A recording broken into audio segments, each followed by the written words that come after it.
पहले इंसान को प्यार किया जाता था और पैसों को इस्तेमाल किया जाता था, लेकिन आज के समय यानी कलयुग में लोग जो है इंसान को इस्तेमाल कर रहे हैं और पैसों को जो है प्यार कर रहे हैं। जय हिंद दोस्तों, आज हम बात करने वाले हैं फीमेल रिप्रोडक्शन सिस्टम।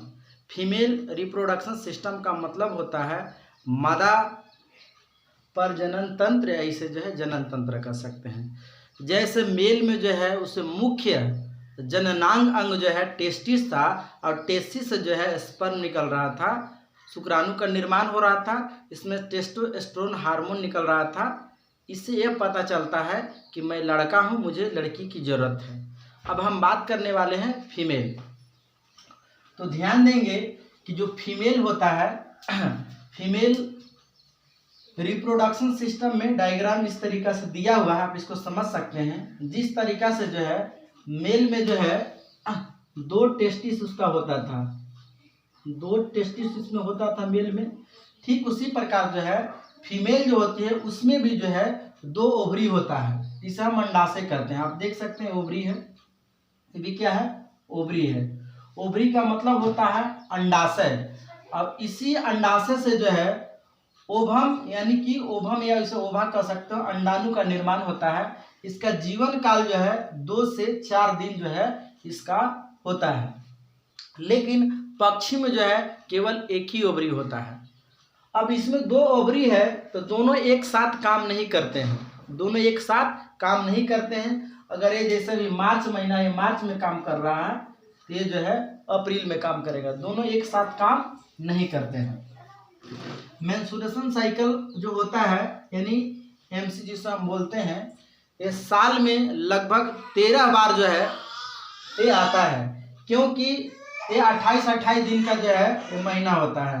28 दिन का जो है ये महीना आता है, तो आप 28 गुना 13 करेंगे तो लगभग 364-65 कुछ करीबन में आएगा, यानी कि ये 13 बार होता है।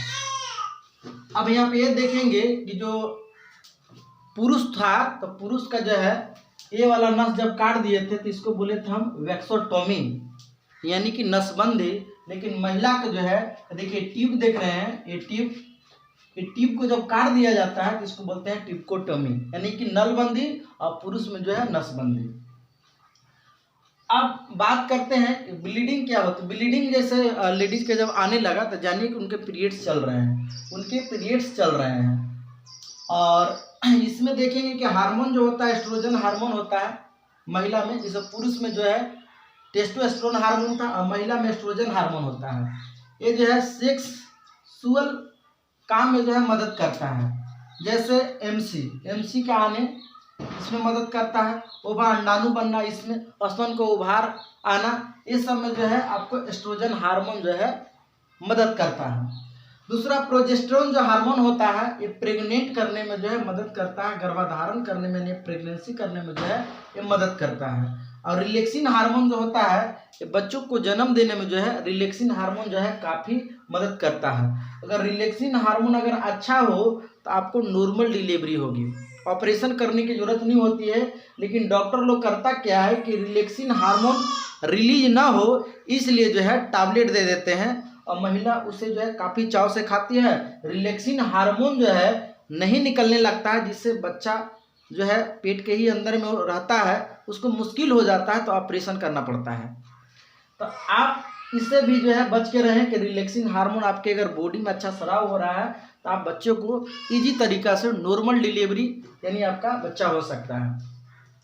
अब जो महिला जो होता है उसमें देखेंगे कि जिस तरीका से पुरुष में जो है पेनिस जो होता है, पेनिस यानी जिसको हम लोग सीसन बोलते हैं, तो सीसन का ये मुख्य जननांग अंग नहीं है। इसका सिर्फ काम ये है कि स्पर्म जो होता है वह महिला के जो है यूटेरस में जो है डिस्चार्ज करता है, यानी कि यहाँ पे गिराता है और ये रिसीव करता है वेजाइना जो है इसको रिसीव कर लेता है।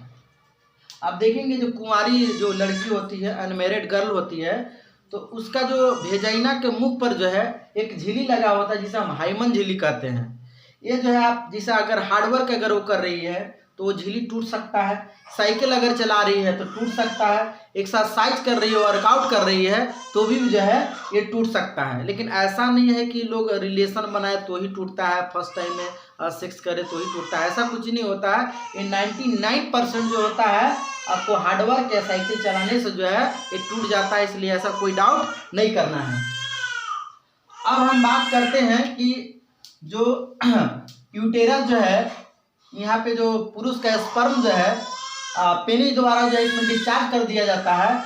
और महिला जो होता है इसमें ओवम यानी कि अंडाणु जो है बनता है। और ये दोनों जो है जैसे इस माह में अगर मार्च महीना में अगर इसमें बन रहा है तो अंडाणु है, इससे जो है स्पर्म गया और दोनों मिल गया। इस मिलने की क्रिया को जो है हम फर्टिलाइजेशन बोलते हैं, यानी कि निषेचन बोलते हैं, निषेचन बोलते हैं। लेकिन कभी कभी क्या होता है कि एक पुरुष जो है पिता नहीं बन पाता है, एक महिला जो है माँ नहीं बन पाती है। तो इसका रीजन होता है कि या तो पुरुष को जो है 7 ml स्पर्म जो है उससे बन नहीं रहा है। 7 ml में जो है कई लाख शुक्राणु की संख्या होती है और पेनिस द्वारा जो है डिस्चार्ज कर दिया जाता है यूटेरस में। अब मान लेते हैं कि मार्च महीना में जो है ये अगर चल रहा है, एक ओवरी में चल रहा है, इसमें अंडा बन रहा है, तो मान लेते हैं कुछ इधर में गया, कुछ इधर में गया, कुछ इधर में गया, तो जो फर्स्ट टाइम में जो है इसे मिलेगा उसी से फर्टिलाइज होता है, बाकी जो है सब मर जाता है। क्योंकि स्पर्म का जीवन काल जो है वो तो केवल 20 मिनट ही होता है। तो इस स्थिति में लेकिन 7 ml जब नहीं बनता है तो 70% जो इधर में ही बर्बाद हो जाता है और जो है फर्टिलाइज नहीं हो पाता है। तो इसके कारण से भी जो है पुरुष जो है पिता नहीं बन पाता है। अब महिला लोग में प्रॉब्लम ये होता है कि महिला लोग को जो फ्लेवियन ट्यूब है पतला हो जाता है, जिसके कारण से जो है यूटेरस से जो आप डिस्चार्ज स्पर्म होता है ये अंडा के साथ में मिलता नहीं है, तो फर्टिलाइज नहीं हो पाता है, तो उसमें भी दिक्कत होता है। और दूसरा इसका कारण होता है कि महिला में जो अंडाणु ही नहीं बनता है, ये भी कारण होता है।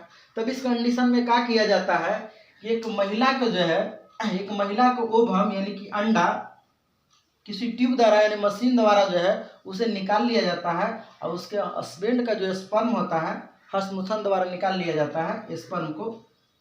अब इसे जो है एक प्रखनली जो होता है, इसे आपको पता होगा कि मेल का ये जो है स्पर्म होता है, पीछे में माइटोकॉन्ड्रिया होता है जो आगे भागता है। अगर पुरुष का अगर ये माइटोकॉन्ड्रिया ना हो तो उसमें भी जो है बच्चा को मतलब फर्टिलाइज नहीं हो पाएगा, तो फिर बच्चा नहीं हो पाएगा। और ये महिला का जो अंडा होता है इसमें किसी प्रकार का माइटोकॉन्ड्रिया नहीं होता है, नहीं बढ़ता है, ये बढ़ता उड़ता नहीं है। तो डॉक्टर जो है इसे प्रखनली में जो है ले लेता है और लेने के बाद इसे फर्टिलाइज बाहरी किया और महिला को जो है यूटेरस में जो है प्रत्यारोपित कर दिया जाता है। अब इसे जो फर्टिलाइज होगा तो बच्चा जो जन्म लेगा उसको हम लोग बोलते हैं test tube baby, test tube baby. इसे जो है टेस्ट ट्यूब बेबी के नाम से जानते हैं, प्रखनली वाला बच्चा होता है। अब सरोगेट मदर क्या होता है कि एक माँ जो है दूसरे के बच्चा को अपने कोख में पालती है और उसे जो बच्चा होता है उसे सरोगेट मदर कहते हैं।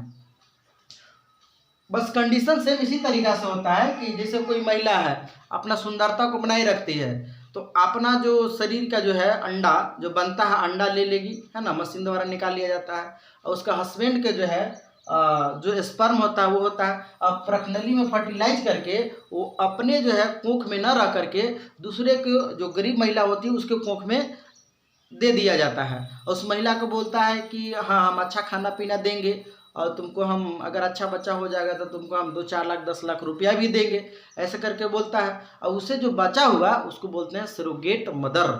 सरोगेट मदर यानी कि भाड़े की कोख उसको बोल सकते हैं, सरोगेट मदर।